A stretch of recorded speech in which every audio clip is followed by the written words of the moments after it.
सत्य वचन, अमर वचन, जीवित वचन, दिव्य वचन, सत्य वचन, अमर वचन, जीवित वचन। साई दा बामा बनी दा बामा बगरे रे सनी रे सनी रे सनी रे सनी रे सा। दिव्य वचन, सत्य वचन, अमर वचन, जीवित वचन, दिव्य वचन, दिव्य वचन।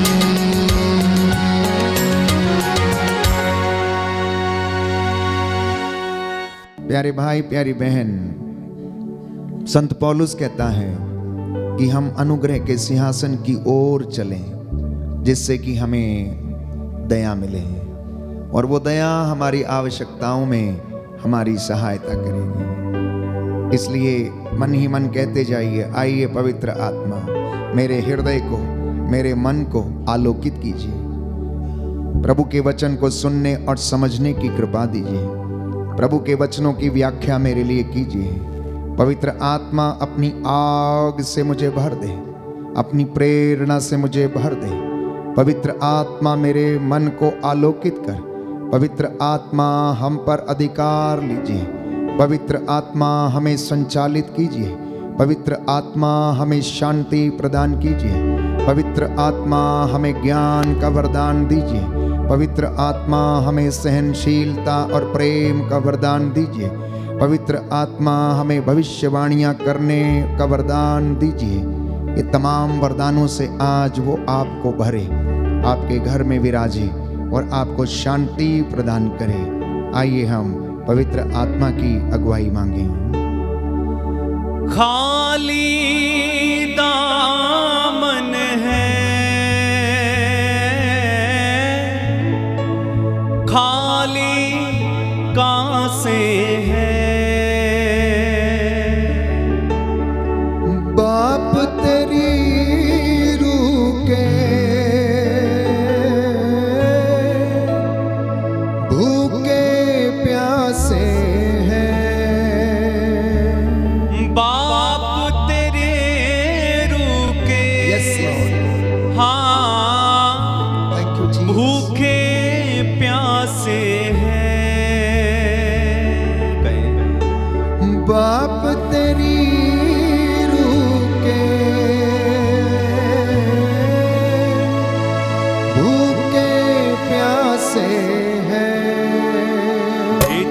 भेज दे खुदावन, भेज दे खुदावन, भेज दे अपना रूह।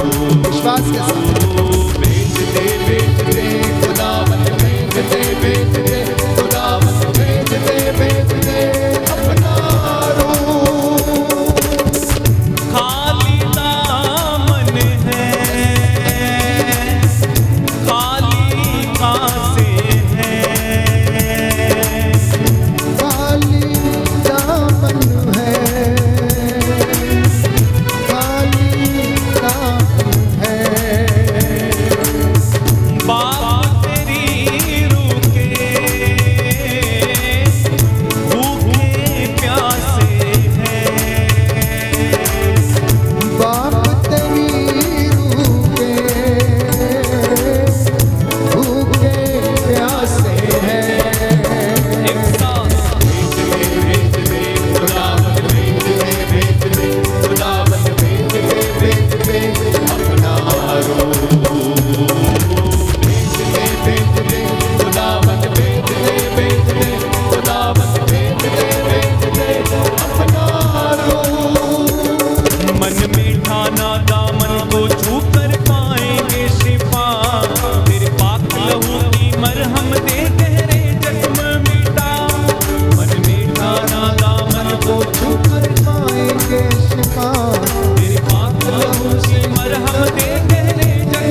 तालियां बजाते हुए भेज दे खुदावन भेज दे खुदावन भेज दे अपना रूह भेज दे खुदावन भेज दे खुदावन भेज दे अपना रूह भेज दे खुदावन भेज दे खुदावन भेज दे अपना रूह भेज दे खुदावन भेज दे खुदावन भेज दे जोरदार तालियां बजाते हुए भेज दे खुदावन भेज दे खुदावन भेज दे अपना रूह भेज दे खुदावन भेज दे खुदावन भेज दे अपना स्तुति करेंगे, स्तुति करेंगे। भेज दे खुदावन भेज दे खुदावन भेज दे अपना रूह भेज दे खुदावन भेज दे खुदावन भेज दे अपना रूह भेज दे खुदावन भेज दे खुदावन भेज दे अपना भेज दे खुदावंद भेज दे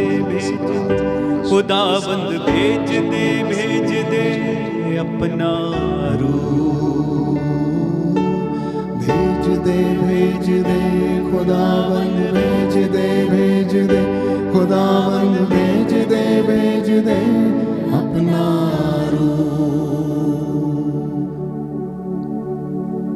ग्रहण कीजिए, पवित्र आत्मा का अभिषेक ग्रहण कीजिए। जैसे वो चेलों के ऊपर उतरा और चेलों के सारे बंधन टूट गए, वो आग के रूप में उनके ऊपर उतरा और उन्होंने उनकी वाणी को और उनके शरीर को शुद्ध किया, मन के विचारों को शुद्ध किया, बंधन खुल गए उनके। पहले वो पूछते थे कि हम में बड़ा कौन है, परंतु अब वो भिन्न भिन्न भाषाएं बोलने लगे। प्यार की भाषा, सहनशीलता की भाषा, क्षमा करने की भाषा, एक दूसरे को सहन करने की भाषा बोलने लगे। पवित्र आत्मा हमें यूं ही नया बनाता है। इसलिए वचन में कहता, प्रभु कहता है, मैं अंतिम दिनों में सब शरीरधारियों पर अपनी आत्मा उड़ेल दूंगा, उनके बच्चे भविष्यवाणियां करेंगे। प्यारे भाई, प्यारी बहन, आज की इस पवित्र संध्या वंदना के दौरान प्रभु हमसे बातें करने जा रहा है। वो पवित्र आत्मा इन रहस्यों को हम पर प्रकट करे। Hallelujah, hallelujah, hallelujah, hallelujah. यीशु की स्तुति हो, यीशु की स्तुति हो, यीशु को धन्यवाद, यीशु को धन्यवाद, यीशु की आराधना हो, यीशु की आराधना हो, यीशु की महिमा हो, यीशु की महिमा हो, यीशु को धन्यवाद। यीशु को धन्यवाद। Hallelujah, hallelujah, hallelujah. हालेलुया। प्रियजनों, आज प्रभु ने एक विशेष विषय पर आप लोगों से चर्चा करने के लिए कहा, और वो ये है कि मेरे बच्चों से कहना, यदि ये चंगे हो जाना चाहते हैं, यदि ये स्वतंत्र हो जाना चाहते हैं, तो ये एक दूसरे को क्षमा कर दें जैसे मैंने इन्हें क्षमा किया है। ये एक दूसरे को क्षमा कर दें जैसे मैंने इन्हें क्षमा किया है। क्षमादान देना एक ऐसी दवाई है, एक ऐसी औषधि है जो हमारे जीवन में संजीवनी का कार्य करती है। मतलब फिर से हमें नया बनाती है। हमारे मन, आत्मा, हृदय को जो व्यक्ति क्षमा नहीं कर पाता है, वो अंदर ही अंदर घुटता रहता है, अंदर ही अंदर जलता रहता है, उसका खून अंदर ही अंदर सूखता रहता है। वो अपनी ही अनेक प्रकार के अपराध बोध में, क्षमा करने नहीं करने की अवस्था में अपने आप में कुढ़ता रहता है, और इसी के कारण वो नकारात्मक विचारों से भरा रहता है। कुछ एक लोगों की आदत है दूसरों को नीचा गिरा के अपने आप को ऊंचा उठाने की। आज प्रभु कहता है, नहीं, तुम ऐसा नहीं करोगे, क्योंकि मैंने तुम्हारे साथ ऐसा नहीं किया है। Unconditional forgiveness of God the Father shown through Jesus Christ, my dear brothers and sisters. उसने जो हमें क्षमा प्रदान किया, उसके लिए उसने हमसे कुछ भी नहीं मांगा। इजरायली जनता पिछले दिनों से हम चर्चा करते आ रहे हैं, बार बार आज्ञाओं का उल्लंघन करती रही और परमेश्वर उन्हें बिना शर्त के क्षमा करता गया। तो आज व्यक्ति रोगी हैं। कैसे रोगी हैं? पाप के कारण। पाप क्या करता है? आत्माओं का विनाश करता है। इसलिए पाप एक आत्मिक रोग है। पाप एक आत्मिक रोग है जो हमें आत्मिक रूप से अंधा बना देता है, हमें आत्मिक अंधकार में ले जाता है और हम समझ नहीं पाते हैं। आज व्यक्ति रोगी है, क्यों? अपने अपराधों के कारण, क्योंकि उसने पाप का, अपराध का बोध खो दिया है। आधुनिक पाप यह है प्यारे भाइयों और बहनों कि इंसान अपराध का बोध खो चुका है, इसलिए वो हर चीज को यूं ही बहुत हल्के में लेता है, जिनसे वह समझौता नहीं कर पाता है। तो अपराध बोध वाले व्यक्ति को यदि कोई ये विश्वास दिला दे कि उसके पाप क्षमा हो गए हैं तो वह स्वस्थ हो जाएगा। अर्धांग रोगी के विषय में, जिसे कुछ लोगों ने, गांव के 4 लोगों के द्वारा चारपाई पर उठवाकर यीशु के सामने लाया गया। घर के भीतर जाने की जगह नहीं मिली तो उन्होंने क्या किया? घर के खपटे खोल दिए, छत को खोल दिया और ऊपर से चारपाई को यीशु के सामने जहां वो खड़े थे घर के अंदर, वहां पर उतार दिया। कितने वर्षों से वो चारपाई पर पड़ा हुआ था।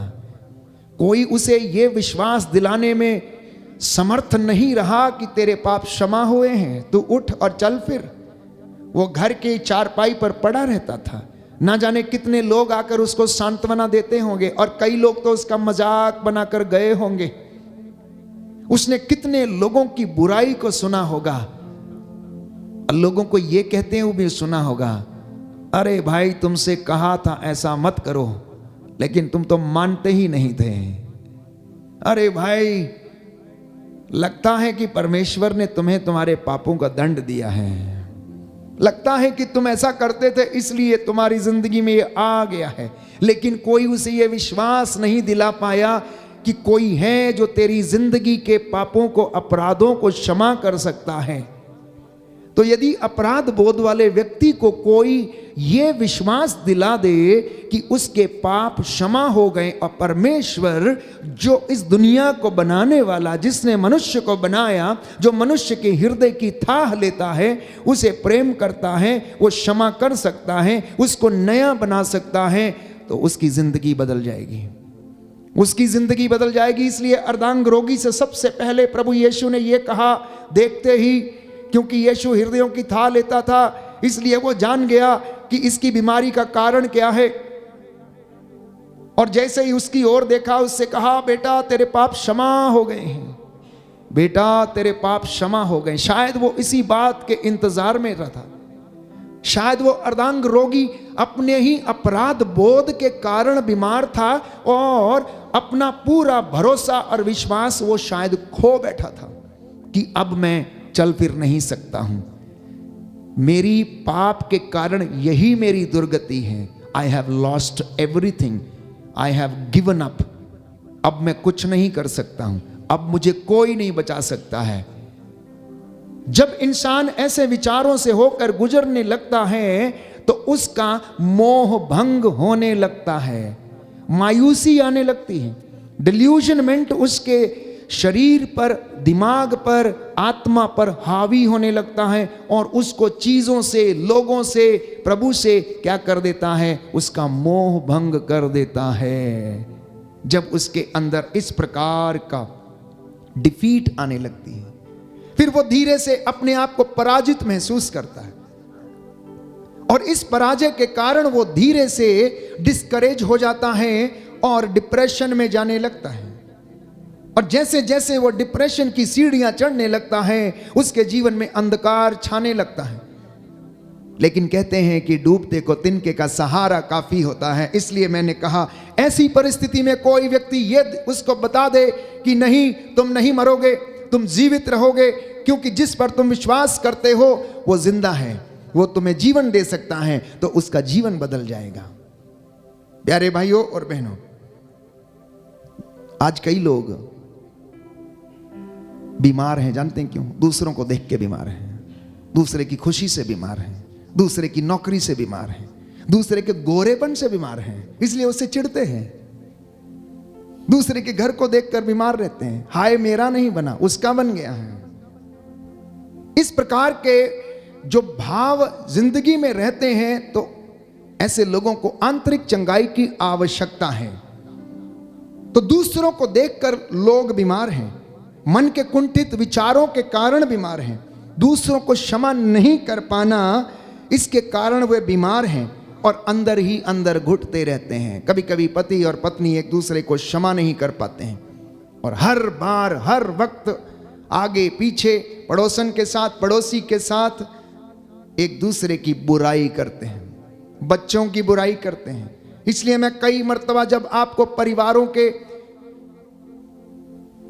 विषय में समझाने का प्रयास किया, तो मैंने आपसे कई बार कहा, यीशु के नाम पर कभी भी अपने पति की बुराई पड़ोस में जाकर ना करें, कभी भी अपनी पत्नी की बुराई पड़ोस में जाकर ना करें, कभी भी अपने बच्चों की बुराई पड़ोस में या किसी व्यक्ति के साथ या उनके मित्रों के साथ ना करें। बच्चे कभी भी अपने माता पिता की बुराई अपने मित्रों के साथ या पड़ोसियों के साथ ना करें, क्योंकि नकारात्मकता की दुष्ट आत्मा उस जगह पर कार्य करती है और वो आपको डिस्ट्रॉय कर देगी, वो आपको डिस्ट्रॉय कर दी। पर इसके विपरीत आप एक दूसरे के लिए क्षमा करें, एक दूसरे के सामने संत पौलुस कहता अपने पापों को आप स्वीकार करें, एक दूसरे को आप सहन करें, उनके लिए प्रार्थना करें, उनके लिए उपवास करें और प्रभु से क्षमा की याचना करें। क्योंकि संत पौलुस कहता है यूहन्ना के कलोसियों के पत्र अध्याय 3 पद संख्या 13 में कि आप एक दूसरे को सहन करें, यदि किसी को किसी से कोई शिकायत हो तो वो एक दूसरे को क्षमा करे, क्योंकि प्रभु ने आप लोगों को क्षमा कर दिया है। Hallelujah, hallelujah, hallelujah, hallelujah, hallelujah. Hallelujah. प्रभु का वचन कहता है, प्रभु का वचन कहता है, कलोसियों का पत्र कलोसियों का पत्र अध्याय 3 अध्याय पद 3 संख्या 13, पद संख्या 13, आप एक दूसरे को क्षमा करें, आप एक दूसरे को क्षमा करें, एक दूसरे को सहन करें, एक दूसरे को सहन करें, यदि किसी को किसी से कोई शिकायत हो शिकायत हो तो एक दूसरे को क्षमा करें। एक दूसरे को क्षमा करें। प्रभु ने आप लोगों को क्षमा कर दिया है, क्षमा कर दिया आप है। लोग भी ऐसा ही किया करें। ऐसा ही किया करें। Hallelujah, hallelujah, hallelujah, hallelujah. तो क्षमा करना एक औषधि है, एक औषधि। आप स्वतंत्र हो जाते हैं, अच्छे से सो सकते हैं, अच्छे से सोच सकते हैं, अच्छे से विचार कर सकते हैं। आपके मन में ईर्ष्या, अहंकार, द्वेष का भाव समाप्त हो जाता है। आप सत्य को जानने लगते हैं, आप ईश्वर के नजदीक आने लगते हैं, आपके लिए स्वर्ग के द्वार खुलने लगते हैं, ईश्वर की आशीष आपके जिंदगी में बहने लगती है। प्यारे भाइयों और बहनों, इसलिए प्रवक्ता लिखता है अध्याय 28 पद संख्या 2 में, यदि कोई अपने मन में दूसरों पर क्रोध बनाए रखता है तो वह प्रभु से क्षमा की आशा कैसे कर सकता है। यदि कोई व्यक्ति दूसरों के प्रति, अपने घर वालों के प्रति, सास ससुर के प्रति, मम्मी पापा के प्रति, पड़ोसियों के प्रति मन में क्रोध बनाए रखता है तो परमेश्वर से क्षमा पाने की आशा वो कैसे कर सकता है।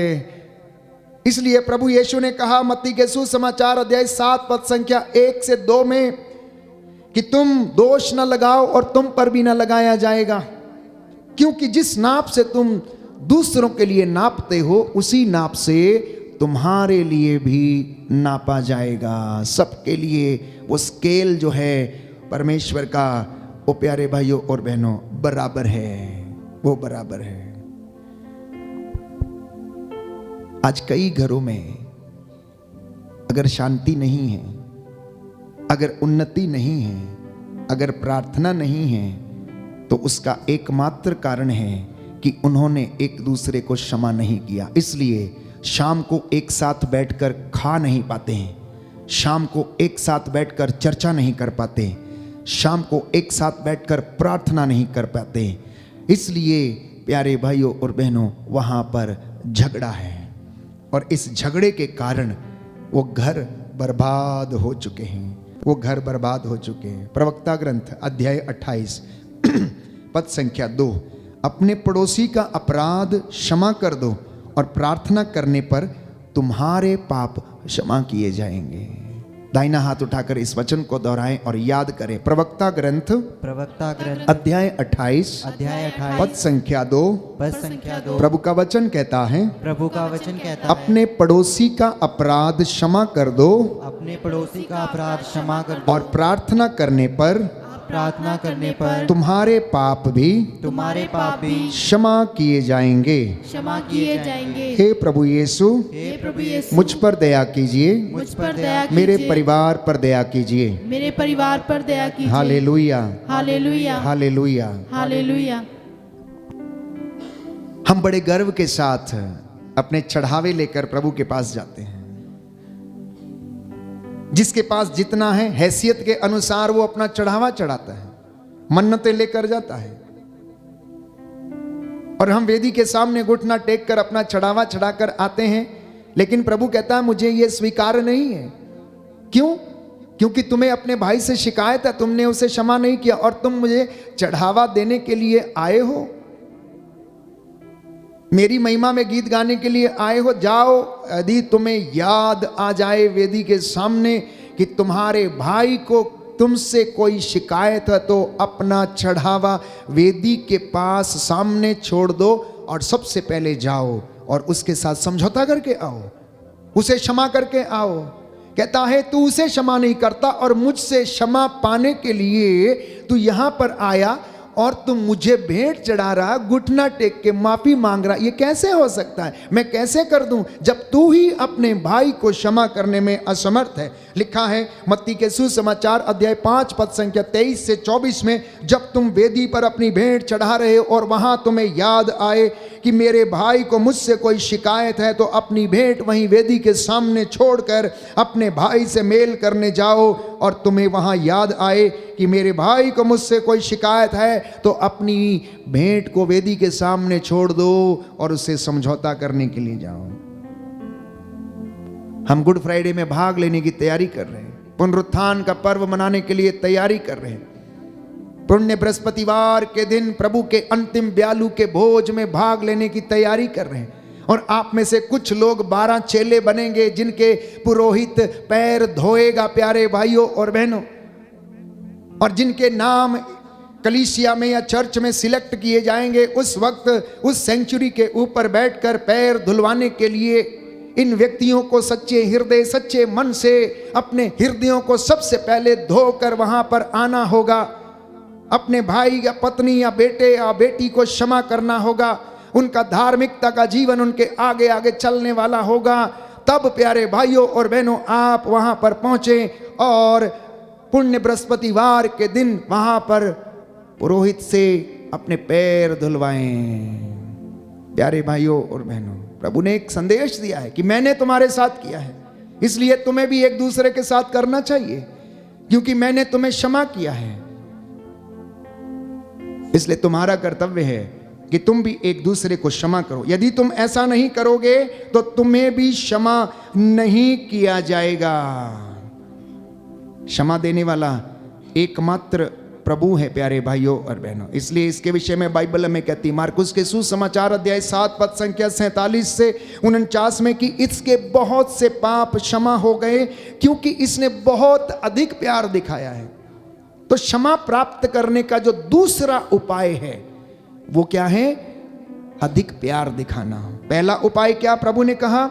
सबसे पहले तुम दूसरों के पाप क्षमा करो तो तुम्हें भी क्षमा किया जाएगा। दूसरा उपाय बाइबल बता रही है क्योंकि इसने बहुत अधिक प्यार दिखाया है इसलिए इसके बहुत से पाप क्षमा हो गए हैं।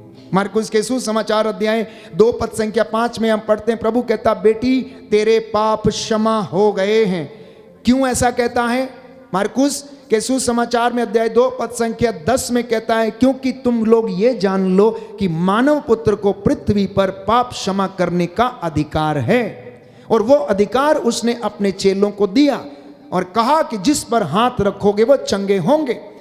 गांव गांव में जाकर लोगों को चंगा करो, सिर पर हाथ रखो, उनके लिए प्रार्थना करो, अबदूतों को निकालो, ईश्वर के अनुग्रह का वर्ष घोषित करो, प्रायश्चित की घोषणा करो, अब प्रभु की ओर लौटने का उन्हें आह्वान करो और बोलो कि स्वर्ग का राज्य निकट आ गया है, स्वर्ग का राज्य निकट आ गया है। सबसे पहले प्रभु ने इसी वचन से अपनी सेवकाई की शुरुआत की कि प्रायश्चित करो, प्रायश्चित करो, क्योंकि स्वर्ग का राज्य निकट आ गया है। क्षमा करो, तुम्हें भी किया जाएगा, दो और तुम्हें भी दिया जाएगा। जैसा मैंने किया है वैसा ही तुम भी एक दूसरे के साथ किया करो। Hallelujah, hallelujah, hallelujah, hallelujah. यीशु की स्तुति हो, यीशु को धन्यवाद, यीशु की आराधना हो, यीशु की आराधना, यीशु की महिमा हो, यीशु की महिमा, यीशु को धन्यवाद। यीशु को तो धन्यवाद। आज जितने भी लोग इस वक्त प्रभु का ये वचन सुन रहे हैं, प्रभु आपसे बातें कर रहा अपने दास के माध्यम से, क्या आप तैयार हैं एक दूसरे को क्षमा करने? पति पत्नी, आप लोग शायद हंस रहे होंगे इस वक्त, ये तो बहुत कठिन है, कैसे इसको क्षमा कर दूं, ये तो बोलती बहुत है, ये तो बोलता बहुत है, मेरी बात नहीं मानता है, आज तक मेरी सुनी नहीं है, ये बच्चे तो हमें काट खाने को दौड़ते हैं, इन्हें कैसे क्षमा कर दूं? प्यारे भाइयों और बहनों, क्षमा करके देखिए, क्षमा करके देखिए, आपकी जिंदगी बदल जाएगी। प्रभु आपका भाग्य पलट देगा, आपके घर में प्यार बहने लगेगा, आपके घर में उन्नति आने लगेगी। आपको समझ भी नहीं आएगा कब आप बदल गए, और लोग कहेंगे कि ये कैसे हो गया, ये कैसे संभव है कि जो लोग इतना लड़ते थे अब दोनों हाथ में हाथ डाल के चलते हैं। ये परमेश्वर का अनुग्रह आप पर प्रकट होगा, ये उसका वादा है। प्यारे भाइयों और बहनों, आप करके देखना, क्योंकि क्षमा करना, क्षमा देना, ये संजीवनी का काम करता है। ये आपके घर को उन्नति प्रदान करेगा, आत्मिक रूप से आपको आगे बढ़ाएगा, और आप शैतान का सामना करने में समर्थ होंगे, उसके अग्निमय बाणों को बुझाने में समर्थ होंगे, क्योंकि उसका एक जाल, उसका एक फंदा ऐसा भी है कि इनको लड़ाते रहो, इनको लड़ाते रहो। ये घर कभी एक ना हो जाए, ना प्रार्थना में एक साथ बैठे, ना भोजन में एक साथ बैठे, ये अपना काम करे। जब कोई प्रार्थना होगी तो पति उठ के बाहर जाएगा, बच्चे कहीं और जाएंगे, बेटा कहीं और, चौक पे जाकर मोबाइल पर बात करके मित्रों के साथ घर वापस आएगा, खाना हो जाएगा, प्रार्थना हो जाएगी, उसके बाद आएगा और खाएगा। ये शैतान की दूसरी ट्रिक है। इसलिए संत पौलुस कहता है, हम शैतान की चालों को अच्छी तरह समझते हैं, जानते हैं, इसलिए हम उसके फंदों में पड़ना नहीं चाहते। क्या आप पढ़ना चाहते हैं? क्या आप पढ़ना चाहते हैं उसके फंदों में? बहुत से लोग पड़े हैं। इसलिए अपने घर में देखिए, आपके बेटे और आपकी बेटियां, आपके बच्चे क्या आपके साथ बैठते हैं? प्यारे भाइयों और बहनों, उसका एकमात्र कारण ये है कि प्रभु ने जैसा कहा था आपने वैसा नहीं किया। उसने कहा निर्गमन ग्रंथ में, व्यवस्था विवरण में, वेदी विवरण ग्रंथ में, कि तुम मेरी इन बातों को, जिन पर तुम्हारा जीवन निर्भर है, अपने बच्चों को बताओ। संहिता के वचन की चर्चा किया करो, उठते बैठते, राह चलते लेटते समय इनकी चर्चा किया करो। दीवारों पर लिखो, चौखटों पर लिखो, घर आने पर, घर से बाहर जाने पर, दोनों समय तुम्हें आशीर्वाद मिलेगा, दोनों समय तुम्हें आशीर्वाद मिलेगा। इसलिए बच्चों को सिखाना, बचपन से सिखाना, बड़े होने के बाद नहीं, बचपन से सिखाना प्यारे भाइयों और बहनों। और परमेश्वर आपको उन्नति प्रदान करेगा, क्योंकि आज वो आपको ब्लेस करना चाहता है। क्षमा का आधार प्रभु यीशु मसीह है, क्षमा का माध्यम भी प्रभु यीशु मसीह है। क्षमा उसी के द्वारा इस दुनिया में आई है, प्रायश्चित उसी के द्वारा इस दुनिया में आई। इसलिए प्रेरितों के कार्यकलाप अध्याय 13 पद संख्या 38 में हम पढ़ते हैं, Acts of the Apostles chapter 13 verse 38। भाइयों, आप अच्छी तरह समझ लो कि जो संदेश आप लोगों को सुनाया जा रहा है वो यह है कि ईसा के द्वारा आप लोगों को क्षमा प्राप्त होगी। ईसा के द्वारा आप लोगों को क्षमा प्राप्त होगी। इसलिए ये वही संदेश आज आपको, परिवारों को सुनाया जा रहा है, और प्रभु आज आपसे फिर से वही बात कर रहा है। इसलिए स्तोत्रकार कहता है अध्याय 78 पद संख्या 38 में, दया सागर प्रभु ने उनका अपराध क्षमा कर उन्हें विनाश से बचा लिया। उसने बारंबार अपना क्रोध दबाया और उसने उसे भड़कने नहीं दिया। उसने उसे भड़कने नहीं दिया। जानते हैं क्यों? कहता है मैं इज़राइल, इब्राहिम, इसहाक का ईश्वर हूं। मैं हूं सो हूं, मैं हूं सो हूं। प्रभु मेरा नाम है, तुम मेरे लिए कौन सा घर बनाओगे? उस नाम के कारण कहता, मैंने अपना क्रोध तुम पर भड़कने नहीं दिया, नहीं तो तुम्हारा सर्वनाश कब का हो गया होता, कब का तुम्हारा सर्वनाश हो गया होता। ये बाइबल हमें बताती है। वो प्रभु जिस पर हम प्यारे भाइयों और बहनों विश्वास करते, ईमान रखते हैं, तो पापों की संपूर्ण क्षमा जो है वो प्रभु यीशु से हमें मिलती है, क्योंकि प्रभु यीशु पाप को पूर्ण रूप से क्षमा करता है। वो 1% नहीं, 2% नहीं, 3% नहीं, 100% आपकी गलतियों और कमजोरियों और पापों को वो क्या करता है? क्षमा करता है। इसलिए जब पाप में व्यभिचार में पकड़ी गई स्त्री को उसके पास लाया गया तो उन्होंने अभियोग लगाया। देखिए, मूसा की संहिता के अनुसार ऐसी स्त्रियों को पत्थरों से मार देना लिखा गया है। यीशु कुछ नहीं बोले, उन्होंने लोगों की ओर देखा, नीचे धरती पर बैठ गए और उंगली से धरती के ऊपर कुछ लिखने लगे। कई व्याख्याएं हैं कि यीशु ने लोगों के पाप वहां पर लिखने शुरू किए। सब लोगों ने देखा, अरे ये तो मेरा पाप लिख रहा है, इसलिए वहां से वो देख देख के छोटे से लेकर बड़ा तक वहां पर भाग गया। प्रभु ने उनसे कहा, तुम में से जो निष्पाप हो सबसे पहला पत्थर इसे मारे। तो संत पौलुस क्या कहता है? रोमियो के पत्र अध्याय 3 पद संख्या 23 में, ऐसा कोई व्यक्ति नहीं है जिसने पाप नहीं किया, सबने पाप किया, सब ईश्वर की महिमा से वंचित। तो फिर दोष क्यों लगाना? राजाओं के पहले ग्रंथ अध्याय 8 में पद संख्या 46 में पढ़ते हैं कि दुनिया में ऐसा कोई व्यक्ति नहीं जिसने पाप ना किया हो। तो तुम दोष क्यों लगाते हो? जब तुम्हारी अपनी ही आंख में धर्म है तो अपने भाई की आंख में तिनका क्यों देखते हो? अपने हृदय को झांक कर देखिए, अपने घर को देखिए, आपके घर में क्या हो रहा है उसे देखिए।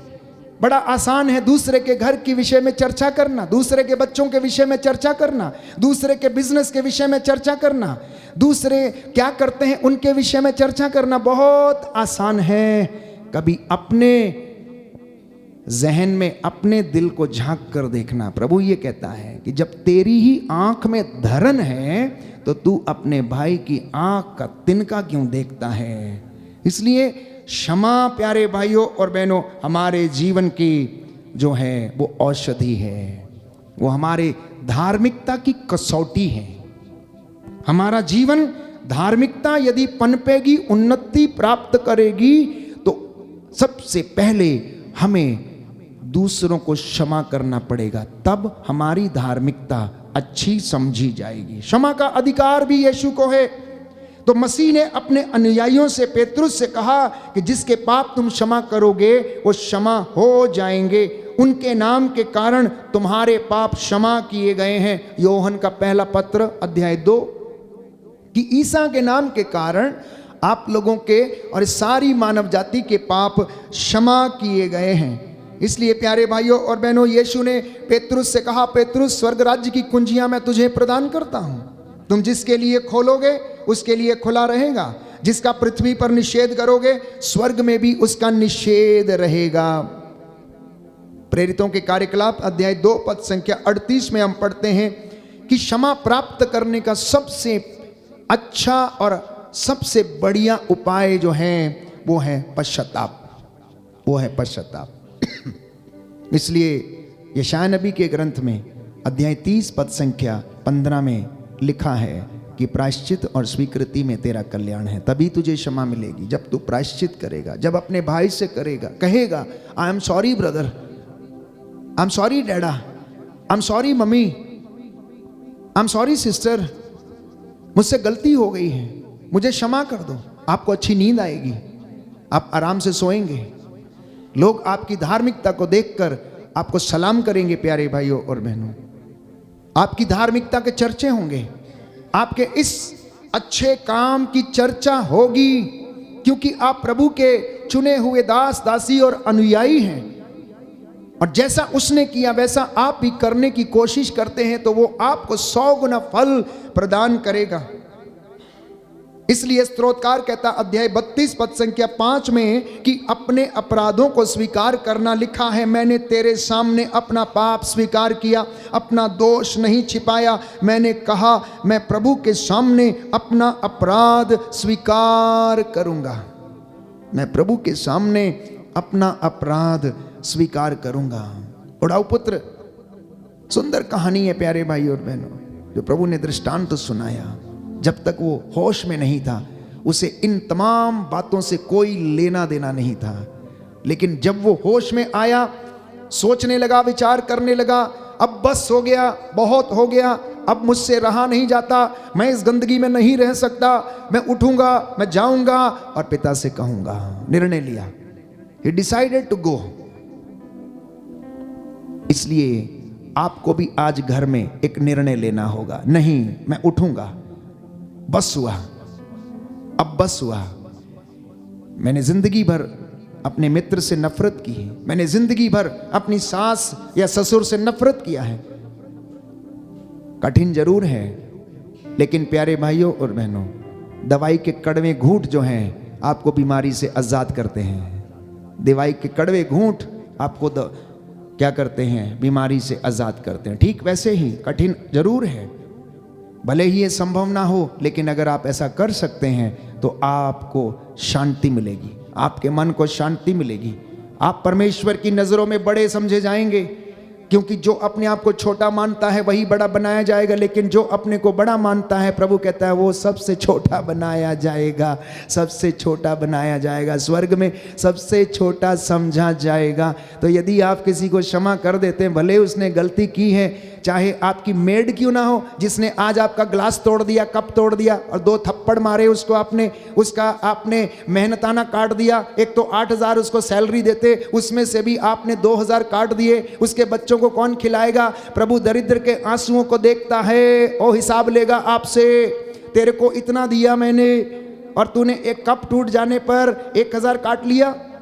एक कपड़ा इस्त्री से जल गया प्रेस करते समय तो उसका तूने उससे पैसा काट लिया। यदि मैं तेरे साथ भी ऐसा ही करूं तो तेरा क्या होगा?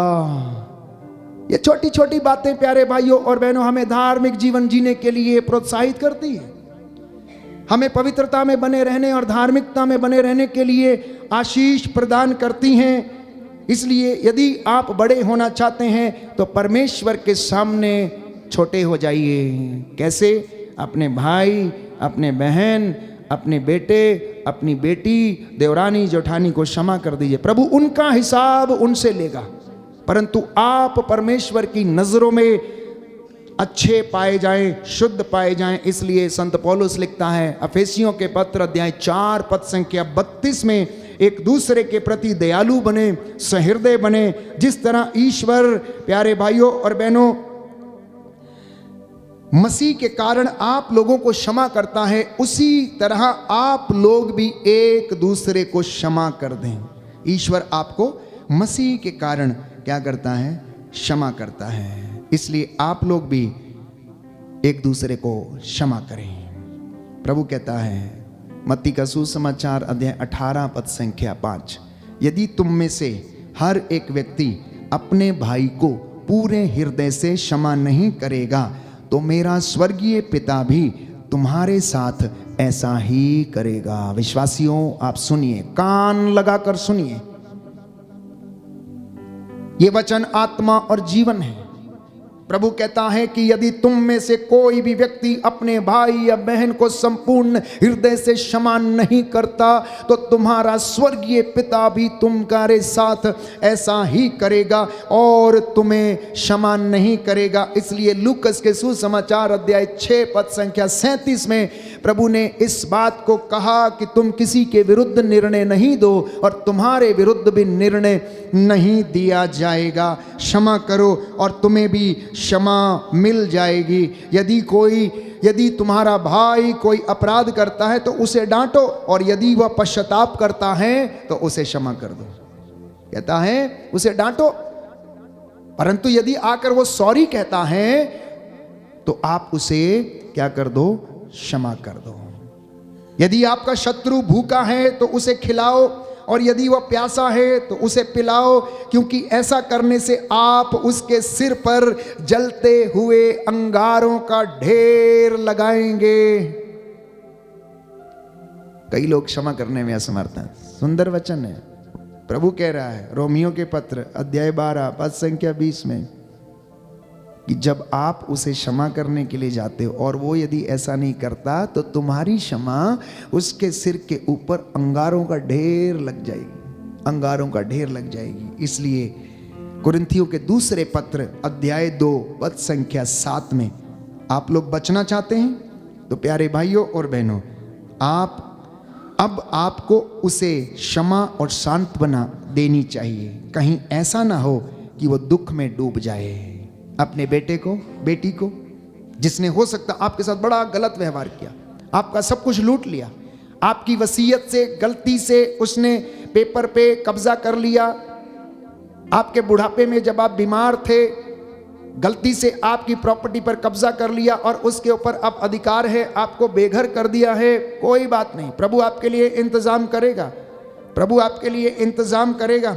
यदि आप क्रुद्ध हो जाएं तो बाइबल कहती इस कारण आप लोग पाप ना करें, सूरज डूबने तक अपना क्रोध कायम ना रखें, शैतान को अवसर ना दें, शैतान को अवसर ना दें। पेतरुस के पहले पत्र अध्याय 3 पद संख्या 9, आप बुराई के बदले बुराई ना करें और गाली के बदले गाली नहीं दें बल्कि आशीर्वाद दें, क्योंकि आप यही करने के लिए बुलाए गए हैं। मसीह लोग यही करने के लिए बुलाए गए हैं। आशीर्वाद दीजिए, गाली के बदले गाली मत दीजिए।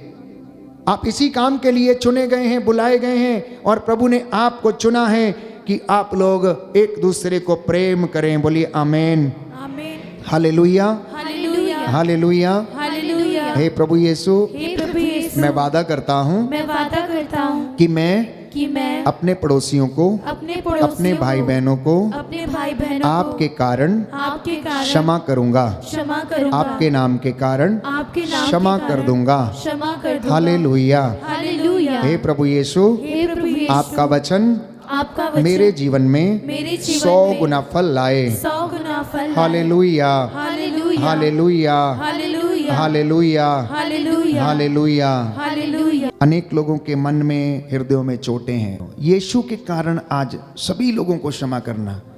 यीशु के कारण मैं अपनी बेटी को क्षमा करता हूँ। यीशु के नाम के कारण मैं अपने पड़ोसियों को क्षमा करता हूँ। यीशु के कारण मैं अपने भाई बहनों को क्षमा करता हूँ। क्यों? क्योंकि आगामी दिनों के पर्व के लिए हम अपने आप को तैयार कर रहे हैं, और ये आपका सबसे सच्चा प्रायश्चित होगा। ये आपका सबसे सच्चा प्रायश्चित होगा, और प्रभु की क्षमा आपके जीवन में उन्नति लाएगी। प्यारे भाई और बहनों, अनेक लोगों के मन में चोटें हैं, अनेक लोग दुश्मनी से पीड़ित हैं। कुछ लोगों को हमेशा क्रोध करने की आदत है, हमेशा क्रोध करने की आदत है। क्रोध की दुष्ट आत्मा उनके जीवन में, उनके परिवार में काम करती है। क्षमा नहीं कर पाते हैं, इस बात से वे लोग पीड़ित हैं, अकेलेपन के शिकार हैं। इसलिए वे लोग क्या करते हैं? झगड़ा करते हैं, बुरे विचारों को लाते हैं। कई लोग बड़े जिद्दी हैं और इस जिद्दपन की दुष्ट आत्मा से पीड़ित हैं। कई लोग बुरी आदतों के शिकार हैं। प्रभु आज उन्हें भी क्षमा करना।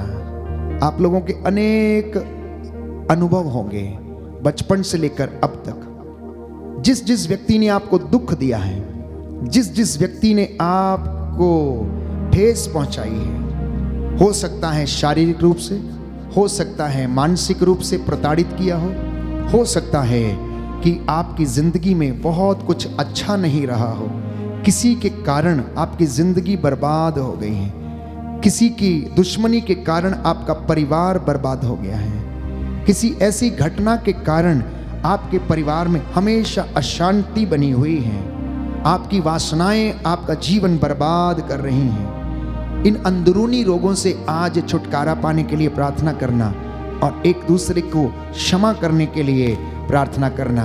यीशु के कारण मैं क्षमा करता हूँ, यीशु के कारण मैं क्षमा करता हूँ।